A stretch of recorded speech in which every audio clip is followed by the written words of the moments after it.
Hello there, it's Mike Paterson from Paterson Photography and First Choice Photo here in Lethbridge, Alberta, Canada. Welcome back to the studio. So last time I talked about knowing your customer. This time I'm going to talk about knowing what your customer wants. Now, many photographers will tell me that they know what their customers want. They know that the customer wants this. They know the customer wants that. And when I ask them how do they know that that's what the customer wants, they say, well, that's what I sell. So obviously that's what they want. Well, many times that's not true.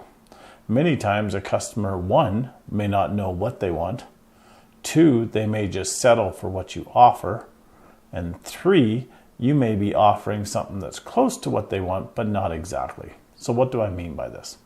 Well, a number of years ago, I had a chance to be on a special forum for photographers from around North America. On this site were some very big name photographers. One was a photographer from Houston. This photographer did between $5 and $10 million a year in sales.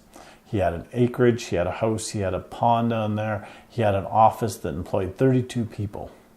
When digital came out, he changed his whole business model because of digital. Within a couple of years, he found his sales had been cut in half, and within another year, the sales went below the $100,000 a year mark. Well, this is a huge drop from 5 to 10 million down to under 100,000. When the photographer had decided that it wasn't worth to stay in business any longer, that he was actually losing money in order to stay in business, he went around, he visited some of his clients to basically say goodbye and to find out really why he had lost so many clients over the past short number of years. He had spent years building up the business, so it was kind of funny how quick the clients bailed on him. On one house that he went into, he described this house as the Dallas of Houston. And it was, if you remember the show Dallas, it was massive, big house, big, expensive vehicles parked out front. And this was one of his clients from the early days. He walked in, he had known the family as well as being a client. And when he went in, they offered him a coffee. When he went into the living room area, where they had the picture hung that he had done for them a year previous, he knew exactly why his business had failed. When digital came out, he had decided to offer digital files.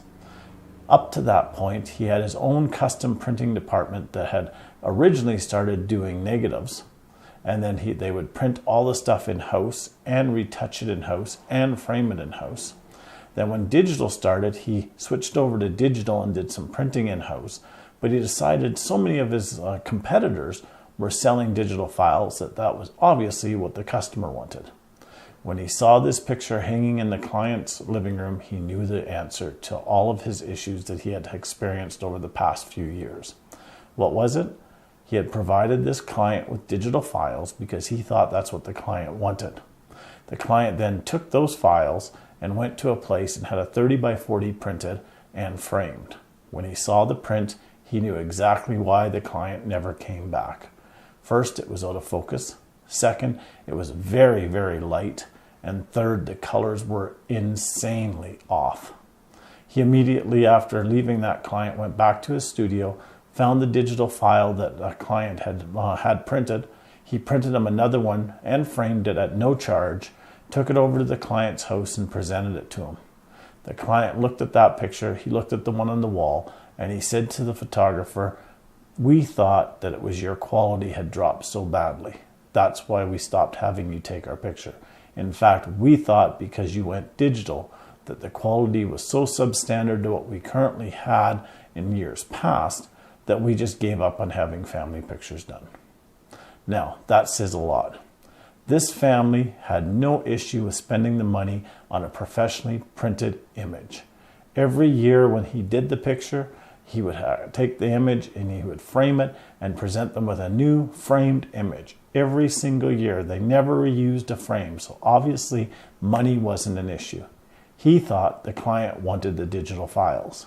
The client did not. When he finally shut down his business, it was no big loss to him. Like he said, he was getting up there in age and everything, but he started going around trying to promote this to different photographers. Don't sell your digital photos. Don't sell. And he says already at that point, many of the photographers had seen substantial losses in sales because of it. If you're going to give your client something, make sure it's what they want. Sure, a client will tell you, oh, I don't want to pay your price for a print, but then you need to explain to them, my prints are professionally done. My prints are retouched. My prints are looked after so that when you get them, they are not a piece of wrinkled paper from a photo lab, but they're an actual frame portrait. You need to find out if your clients want the digital files for a reason or if they're just doing it because others are doing it. Once you find that out, you actually find out what your clients want.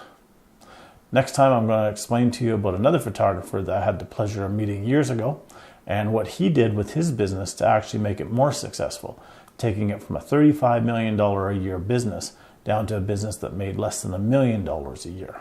It'll surprise you that not necessarily being the largest is the best. Take care, have a wonderful time, and enjoy your business.